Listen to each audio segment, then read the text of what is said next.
നമ്മുടെ ലാപ്ടോപ്പിൽ ഇനി വെർച്വൽ മെഷീൻ നമുക്ക് ക്രിയേറ്റ് ചെയ്യേണ്ടതായിട്ടുണ്ട്. ഈ വെർച്വൽ മെഷീൻ ക്രിയേറ്റ് ചെയ്താൽ മാത്രമേ ഉള്ളൂ നമ്മൾക്ക് അതിൻ്റെ അകത്തോട്ട് നമുക്ക് OS ഒക്കെ ഇടാനായിട്ട് സാധിക്കത്തുള്ളൂ. അപ്പോൾ നമ്മളൊക്കെ ഇനി VM ക്രിയേറ്റ് ചെയ്യണം. അപ്പം VM ക്രിയേറ്റ് ചെയ്യുന്നതിനായിട്ട് നമുക്ക് നേരെ ക്രിയേറ്റ് ന്യൂ വെർച്വൽ മെഷീൻ എന്നുള്ള ഓപ്ഷൻ കൊടുക്കുന്നു. ടിപ്പിക്കൽ എന്നുള്ളത് സെലക്ട് ചെയ്യുന്നു, നെക്സ്റ്റ് കൊടുക്കുന്നു. ഇവിടെ I will install the operating system later എന്നുള്ളത് സെലക്ട് ചെയ്യുന്നു, നെക്സ്റ്റ് കൊടുക്കുന്നു. ഇവിടെ നമ്മൾ ഇൻസ്റ്റാൾ ചെയ്യുന്ന ഓപ്പറേറ്റിംഗ് സിസ്റ്റം ഏത് കമ്പനിയുടെയാണെന്ന് വെച്ചിട്ടുണ്ടെങ്കിൽ അതിനനുസരിച്ച് സെലക്ട് ചെയ്യുക. ഞാൻ വിൻഡോസ് 10 ആണ് ഇൻസ്റ്റാൾ ചെയ്യാൻ പോകുന്നത്, അതുകൊണ്ട് ഞാൻ മൈക്രോസോഫ്റ്റ് വിൻഡോസ് എന്നുള്ളത് സെലക്ട് ചെയ്യുന്നു. നിങ്ങൾ ലിനക്സ് ഒക്കെയാണ് ഇൻസ്റ്റാൾ ചെയ്യാൻ പോകുന്നതെങ്കിൽ ലിനക്സ് എന്നുള്ളത് സെലക്ട് ചെയ്യേണ്ടതാണ്. ഇവിടെ നമുക്ക് പല വേർഷൻസ് കാണുന്നതാണ്. ഇവിടെ ഞാൻ വിൻഡോസ് 10 ആൻഡ് ലേറ്റർ എന്നുള്ളത് കൊടുക്കുന്നു, നെക്സ്റ്റ് കൊടുക്കുന്നു. ഇവിടെ ഈ സൈഡിലായിട്ട് ഇതിൻ്റെ പേര് കാണുന്നതിനായിട്ട് നമുക്കൊരു പേര് കൊടുക്കണം. അതിന് 03 Win10 എന്ന് പറഞ്ഞുകൊണ്ട് ജസ്റ്റ് കൊടുക്കുന്നു. ഇത് ഇൻസ്റ്റാൾ ചെയ്യേണ്ട പാത്ത് പറഞ്ഞിട്ടുണ്ട്. നമുക്ക് വേണമെങ്കിൽ ഈ പാത്ത് C ഡ്രൈവിൽ നിങ്ങൾക്ക് കുറവാണെങ്കിൽ വേറെ ഡ്രൈവിലോട്ടൊരു ഫോൾഡർ ക്രിയേറ്റ് ചെയ്തിട്ട് അങ്ങനെ ഇൻസ്റ്റാൾ ചെയ്യാവുന്നതാണ്. നെക്സ്റ്റ് എന്ന് പറഞ്ഞ് കൊടുക്കുന്നു. ഇവിടെ split virtual disk into multiple files പറഞ്ഞിട്ട് കൊടുക്കണം. Otherwise store virtual disk as a single file എന്ന് കൊടുത്തിട്ടുണ്ടെങ്കിൽ ഒറ്റയടിക്ക് തന്നെ നമ്മുടെ റിയൽ കമ്പ്യൂട്ടറിൽ നിന്ന് 60 GB പോകുന്നതാണ്. അതുകൊണ്ട് കുറേശ്ശെ നിറഞ്ഞാൽ മതി. അതുകൊണ്ട് നമുക്ക് എന്ത് ചെയ്യണം, split virtual disk into multiple files എന്നുള്ള ഓപ്ഷൻ നമ്മൾക്ക് സെലക്ട് ചെയ്യണം, നെക്സ്റ്റ് കൊടുക്കാം. എന്നിട്ട് ഇവിടെ കസ്റ്റമൈസ് ഹാർഡ്വെയർ നമുക്ക് ഒന്നുകൂടെ ഒന്ന് കസ്റ്റമൈസ് ചെയ്യുക. അതിനായിട്ട് കസ്റ്റമൈസ് ഹാർഡ്വെയർ എന്ന് പറഞ്ഞ് കൊടുക്കുന്നു. നമ്മൾക്ക് റാം ഇവിടെ പറഞ്ഞിരിക്കുന്നത് നമ്മുടെ ഈ ലാപ്ടോപ്പിൽ വെർച്വലായിട്ട് ക്രിയേറ്റ് ചെയ്യാൻ പോകുന്ന മെഷീന് വേണ്ട റാമാണ് ചോദിച്ചിരിക്കുന്നത്. ആ റാം ഇവിടെ നമ്മൾക്ക് പറഞ്ഞിരിക്കുന്നത് കമ്പ്യൂട്ടർ തന്നെ റെക്കമെൻഡ് ചെയ്തിരിക്കുന്നത് നമ്മുടെ കമ്പ്യൂട്ടറിൽ ഇവിടെ ഇപ്പോൾ എൻ്റെ ലാപ്ടോപ്പിൽ 8 GB ഉള്ളൂ.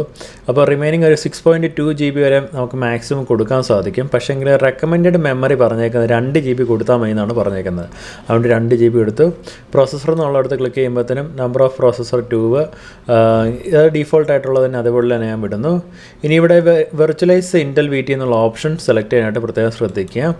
പിന്നെ നെറ്റ്വർക്ക് അഡാപ്റ്റർ ഓപ്ഷൻ NAT എന്നുള്ളത് കൊടുത്തു കഴിഞ്ഞാൽ മാത്രമേ ഉള്ളൂ നമ്മൾക്ക് നമ്മുടെ കമ്പ്യൂട്ടറും അതായത് നമ്മൾ ക്രിയേറ്റ് ചെയ്യുന്ന ഈ വെർച്വൽ മെഷീനെ വെളിയിലോട്ട് ഇൻ്റർനെറ്റിലോട്ട് കമ്മ്യൂണിക്കേറ്റ് ചെയ്യാനായിട്ട് സാധിക്കത്തുള്ളൂ. നോർമലി എളുപ്പമുള്ള വഴിയാണത്. ഓക്കെ, ഇനി നമ്മൾ ഇപ്പം അത്യാവശ്യം കാര്യങ്ങളൊക്കെ ചെയ്തു. ഇനി ബാക്കി കാര്യങ്ങളൊക്കെ വരുന്ന വഴി നമുക്ക് പഠിക്കാം. നിങ്ങൾക്ക് ഓക്കെ ക്ലോസ് എന്ന് പറഞ്ഞ് കൊടുക്കുന്നു. ഇനി ഫിനിഷ് എന്ന് പറഞ്ഞ് കൊടുക്കുന്നു. ഇനി നമ്മൾക്ക് ഇപ്പോൾ നമ്മൾ ക്രിയേറ്റ് ചെയ്തിട്ടുള്ള ആ വെർച്വൽ മെഷീൻ അതിൻ്റെ ഹാർഡ്വെയർ മാത്രമായിട്ട് ഇവിടെ വന്നിട്ടുണ്ട്. അതായത് ഒരു വെർച്വൽ മെഷീൻ വന്നിട്ടുണ്ട്. നമ്മൾക്കിനി നമ്മുടെ ലാപ്ടോപ്പിൽ നമ്മൾ വെർച്വലായിട്ട് ക്രിയേറ്റ് ചെയ്യുന്ന ഈ വെർച്വൽ മെഷീനിൽ എന്തെങ്കിലും OS ഇടണ്ടേ? ഒന്നെങ്കിൽ വിൻഡോസ് 10 വിൻഡോസ് 8 ഒക്കെ ഇടാം. ഞാനിവിടെ വിൻഡോസ് 10 ആണ് ഇടാനായിട്ട് ഉദ്ദേശിക്കുന്നത്. അപ്പോൾ നമുക്കതിൻ്റെ ISO ഇമേജ് വേണം. അതിനായിട്ട് ജസ്റ്റ് നമുക്കതിൻ്റെ DVD ലിങ്ക് പറഞ്ഞു കൊടുക്കേണ്ടതായിട്ടുണ്ട്. അതായത് നമ്മൾക്ക് നെറ്റിൽ നിന്ന് വിൻഡോസ് 10 ആണെങ്കിൽ അതിൻ്റെ ISO ഇമേജ് നമുക്ക് ഡൗൺലോഡ് ചെയ്യണം മൈക്രോസോഫ്റ്റിൻ്റെ സൈറ്റിൽ നിന്ന്. എന്നിട്ട് ആ ISO ഇമേജ് ഇവിടെ പറഞ്ഞു കൊടുക്കണം. ഇപ്പോൾ ഈ 03ക്ക് വേണ്ടിയിട്ട് ISO ഇമേജ് ഇവിടെ ക്ലിക്ക് ചെയ്യുന്നു. യൂസ് ISO ഇമേജ് ഫയൽ എന്നുള്ള ഓപ്ഷൻ കൊടുക്കുന്നു. ആ ISO ഇമേജ് ഫയൽ നമ്മുടെ കമ്പ്യൂട്ടറിൽ എവിടെയാണുള്ളതെന്ന് വെച്ചാൽ അത് പറഞ്ഞു കൊടുക്കുക. ബ്രൗസ് എന്ന് പറഞ്ഞ് കൊടുത്തിട്ട് നമ്മൾ ഡെസ്ക്ടോപ്പ് എന്ന് പറഞ്ഞ് കൊടുക്കുന്നു. ബ്രൗസ് ചെയ്യുക. അതായത് ഇപ്പം ഡെസ്ക്ടോപ്പിൽ ഞാനത് അതിൻ്റെ ലിങ്ക് കൊടുത്തിട്ടുണ്ട്. വിൻഡോസ് 10 എൻ്റെ കമ്പ്യൂട്ടറിൽ ഹാർഡ് ഡിസ്കിൽ കിടപ്പുണ്ട്. അത് ഞാനവിടെ സെലക്ട് ചെയ്യുന്നു. ISO ഇമേജ് ആണ്, അത് സെലക്ട് ചെയ്യുന്നു. മൈക്രോസോഫ്റ്റിൻ്റെ സൈറ്റിൽ നിന്ന് ഡൗൺലോഡ് ചെയ്തിട്ടുള്ളതാണ്. ഓപ്പൺ എന്ന് പറഞ്ഞുകൊണ്ട് കൊടുക്കുന്നു. ഇനി ഓക്കെ എന്ന് പറഞ്ഞ് കൊടുക്കുന്നു. ഇനി നമുക്ക് പവർ ഓൺ ചെയ്യണം. അതായത് നമ്മുടെ ലാപ്ടോപ്പിൽ ഇപ്പോൾ നമ്മൾ CD അല്ലെങ്കിൽ നമ്മൾ CD അതായത് ISO ഇമേജ് നമ്മളിപ്പോൾ അതിൻ്റെ DVD നമ്മൾ ഇട്ട ഒരു കോൺസെപ്റ്റാണ് ഇപ്പോൾ ഇവിടെ പറയാൻ പോകുന്നത്. ഓക്കെ, ഇനി നമുക്ക് പവർ ഓൺ ചെയ്യണം. വെർച്വൽ മെഷീന് ഇൻസ്റ്റാൾ ചെയ്യുന്നതിനായിട്ട് OS ഇൻസ്റ്റാൾ ചെയ്യാനായിട്ട് പവർ ഓൺ ചെയ്തു. ജസ്റ്റ് അതിൻ്റെ അകത്ത് പെട്ടെന്ന് മൗസ് ക്ലിക്ക് ചെയ്ത് വെച്ചേക്കുക. എന്നിട്ട് എൻ്റർ കീ പ്രസ് ചെയ്യുക. ഏതെങ്കിലും ഒരു കീ പ്രസ് ചെയ്താലും മതി. ഓക്കെ, ഇപ്പോൾ ഇതിനകത്ത് നമ്മുടെ മൗസ് പെട്ടുപോയിട്ടുണ്ട്. നമുക്ക് വെളിയിലോട്ട് വരുന്നതിനായിട്ട് ആൾട്ട് കൺട്രോൾ ഒരുമിച്ച് പ്രസ് ചെയ്യുക.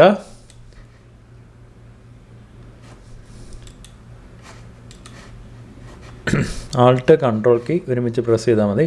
ഇവിടെ താഴെ അത് കൊടുത്തിട്ടുണ്ട് താനും.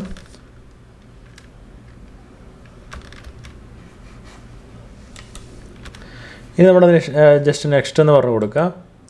ഇൻസ്റ്റാൾ നൗ എന്നുള്ള ഓപ്ഷൻ കൊടുക്കുക.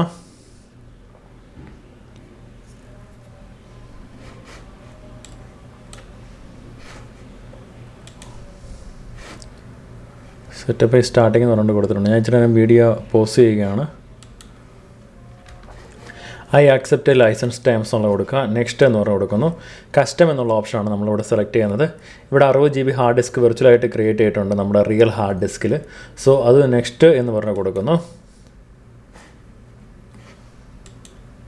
ഇവിടെ ഇപ്പം നമ്മുടെ വെർച്വൽ മെഷീൻ റീസ്റ്റാർട്ട് ആയിട്ടുണ്ട്. റിയൽ കേസിൽ നിങ്ങൾക്കിങ്ങനെ OS ഇൻസ്റ്റാൾ ചെയ്തതിന് ശേഷം റീസ്റ്റാർട്ട് വരുമ്പോഴത്തേനും ആ റീസ്റ്റാർട്ട് ആവുന്നതിന് മുമ്പ് തന്നെ നിങ്ങൾ ആ DVD അവിടെ നിന്ന് റിമൂവ് ചെയ്യേണ്ടതാണ്. ഓക്കെ, ഇപ്പോൾ DVD പലരും ഉപയോഗിക്കാറില്ല. പകരം നമ്മൾ എന്താണ് യൂസ് ചെയ്യുന്നത്, പെൻ ഡ്രൈവിൽ നമ്മൾ ISO ഇമേജ് ഇട്ടിട്ട് അതിനെ പവർ ISO ഒക്കെ ഉപയോഗിച്ച് നമ്മളതിനെ ബൂട്ടബിൾ ഡ്രൈവാക്കി മാറ്റിയിട്ടാണ് നമ്മൾ കണക്റ്റ് ചെയ്യുന്നത്. ഇവിടെ കസ്റ്റമൈസ് അല്ലെങ്കിൽ എക്സ്പ്രസ് സെറ്റിങ്സ് എന്നുള്ള ഓപ്ഷൻ സെലക്ട് ചെയ്യാവുന്നതാണ്. ജസ്റ്റ് നെക്സ്റ്റ് കൊടുത്തപ്പം അത് അതിനുള്ള കാര്യങ്ങളൊക്കെ അപ്ലൈ ആവുന്നുണ്ട്. ഇനി ഇതിപ്പോൾ ഇത് വിൻഡോസ് എൻ്റർപ്രൈസ് എഡിഷനാണ് ഇൻസ്റ്റാൾ ചെയ്യുന്നത്. അപ്പോൾ അത് അഷറുമായിട്ട് ലിങ്ക് ചെയ്യണോ അതോ ലോക്കൽ ആക്റ്റീവ് ഡയറക്ടറായിട്ട് ലിങ്ക് ചെയ്യണോ എന്നാണ് ചോദിച്ചിരിക്കുന്നത്. ഇവിടെ ലോക്കൽ എന്നുള്ള ഓപ്ഷൻ സെലക്ട് ചെയ്യുന്നു. നെക്സ്റ്റ് കൊടുക്കുന്നു. ഇവിടെ ആരാണ് ഈ കമ്പ്യൂട്ടർ യൂസ് ചെയ്യാൻ പോകുന്നുള്ളതാണ് ചോദിച്ചിരിക്കുന്നത്. ഞാനിവിടെ മിഥുൻ എന്ന് പറഞ്ഞ എൻ്റെ പേര് തന്നെ കൊടുക്കുന്നു. പാസ്വേഡ് ഞാൻ കോമൺ പാസ്വേഡ് admin@123 എന്ന് പറഞ്ഞ് കൊടുക്കുന്നു. admin@123 എന്ന് തന്നെ കൊടുക്കുന്നു. അഡ്മിൻ എന്നുള്ള രീതിയിൽ കൊടുക്കുന്നു. നിങ്ങൾക്ക് സ്ട്രോങ് ആയിട്ടുള്ള പാസ്വേഡ് കൊടുക്കേണ്ടതാണ്. നെക്സ്റ്റ് കൊടുക്കുന്നു. ഇവിടെ ഇതൊക്കെ വേണമെങ്കിൽ നിങ്ങൾക്ക് എനേബിൾ ചെയ്യാം, അതർവൈസ് നോട്ട് നൗ എന്ന് പറഞ്ഞ് കൊടുക്കുക. ഇപ്പോൾ നമ്മുടെ വെർച്വൽ കമ്പ്യൂട്ടർ റെഡി ആയിട്ടുണ്ട്. ഇനി ഇവിടെ നോക്കുമ്പോഴത്തേനും നമ്മൾക്ക് എന്താണ് ഇതിൻ്റെ ഒരു ഡെസ്ക്ടോപ്പും കാര്യങ്ങളൊന്നും, അതായത് സ്ക്രീൻ വിടുത്ത കാര്യങ്ങളൊന്നും കറക്റ്റായിട്ട് വരുന്നില്ല. അപ്പോൾ അങ്ങനെയുള്ള ഇഷ്യൂസും ഒക്കെ സോൾവ് ചെയ്യുന്നതിനായിട്ട് നമുക്ക് VMware ടൂൾസ് എന്ന് പറഞ്ഞ സംഭവം ഇൻസ്റ്റാൾ ചെയ്യേണ്ടതായിട്ടുണ്ട്. VMware ടൂൾസ് ഇൻസ്റ്റാൾ ചെയ്യണം. അത് ഓൾറെഡി ഇതിനകത്ത് തന്നെയുണ്ട്. നമുക്ക് ജസ്റ്റ് ഈ ഫോൾഡർ ഐക്കണെ പിടിച്ച് ഡബിൾ ക്ലിക്ക് ചെയ്യുന്നു. അപ്പോൾ നമുക്ക് ഇവിടെ ഓൾറെഡി അതിനെ കുറച്ച് എളുപ്പമായിട്ട് ചെയ്യാം. ദിസ് PC ഐക്കൺ ഇവിടെ വരുത്തണം നമുക്ക് ആദ്യമായിട്ട്. അതിനുവേണ്ടി ജസ്റ്റ് റൈറ്റ് ക്ലിക്ക് ചെയ്യുന്നു, പേഴ്സണലൈസ് എന്നുള്ള ഓപ്ഷൻ എടുക്കുന്നു. അവിടെ നമ്മൾ തീംസ് എന്നുള്ളത് സെലക്ട് ചെയ്യുന്നു. ഡെസ്ക്ടോപ്പ് ഐക്കൺ സെറ്റിങ്സ് എന്നുള്ളത് സെലക്ട് ചെയ്യുന്നു. കമ്പ്യൂട്ടർ എന്നുള്ള ഓപ്ഷൻ സെലക്ട് ചെയ്യുന്നു. അപ്ലൈ എന്ന് പറഞ്ഞ് കൊടുക്കുന്നു. അപ്പോൾ നമുക്ക് വേണ്ട ഐക്കൺ ഡെസ്ക്ടോപ്പിലോട്ട് വന്നിട്ടുണ്ട്. ഇപ്പോൾ ദിസ് PC ഐക്കണെ റൈറ്റ് ക്ലിക്ക് ചെയ്ത് പ്രോപ്പർട്ടീസ് എടുക്കുമ്പോൾ നമ്മൾ ഇൻസ്റ്റാൾ ചെയ്തിട്ടുള്ള OS ഏതാണെന്ന് പറഞ്ഞാൽ കാണിക്കുന്നുണ്ട്. Windows 10 ആണ് ഇട്ടിരിക്കുന്നത്. എൻ്റർപ്രൈസ് ഇവാലുവേഷൻ ആണെന്നുള്ള രീതിയിലുള്ള കാണിക്കുന്നുണ്ട്.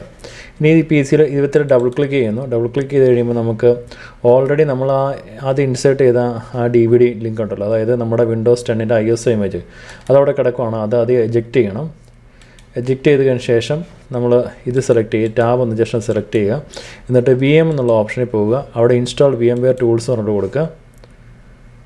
അപ്പം അതിൻ്റെ ഒരു ഇമേജ് ഇങ്ങോട്ട് ആഡ് ആവുന്നുണ്ട് ആ DVD ഡ്രൈവിലോട്ട്.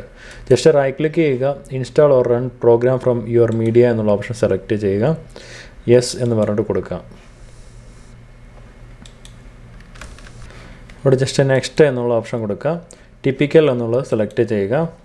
ഇൻസ്റ്റാൾ എന്നുള്ള ഓപ്ഷൻ സെലക്ട് ചെയ്യുന്നു. ഇപ്പോൾ നമുക്ക് കാണാനായിട്ട് സാധിക്കും ഓട്ടോമാറ്റിക്കായിട്ട് തന്നെ ഇതിൻ്റെ സ്ക്രീൻ വിഡ്ത്തും കാര്യങ്ങളൊക്കെ റെഡി ആയിട്ടുണ്ട്. ഓക്കെ, ഇനി നമ്മൾ ഫിനിഷ് എന്ന് കൊടുത്തു കഴിയുമ്പോൾ നമുക്ക് റീസ്റ്റാർട്ട് ചോദിക്കുന്നുണ്ട്. റീസ്റ്റാർട്ട് ചെയ്ത് നമുക്കിത് യൂസ് ചെയ്യാനായിട്ട് സാധിക്കുന്നതാണ്. അപ്പോൾ ഇങ്ങനെ തന്നെ നമ്മൾക്ക് എത്ര ഈ വെർച്വൽ മെഷീൻ വേണമെങ്കിലും നമ്മുടെ കമ്പ്യൂട്ടർ നമ്മൾക്ക് ക്രിയേറ്റ് ചെയ്ത് നമ്മുടെ ലാബും കാര്യങ്ങളൊക്കെ നമുക്ക് ചെയ്യാൻ സാധിക്കുന്നതാണ്. അപ്പോൾ നമുക്ക് അടുത്ത വീഡിയോ പാർട്ടിൽ കാണാം.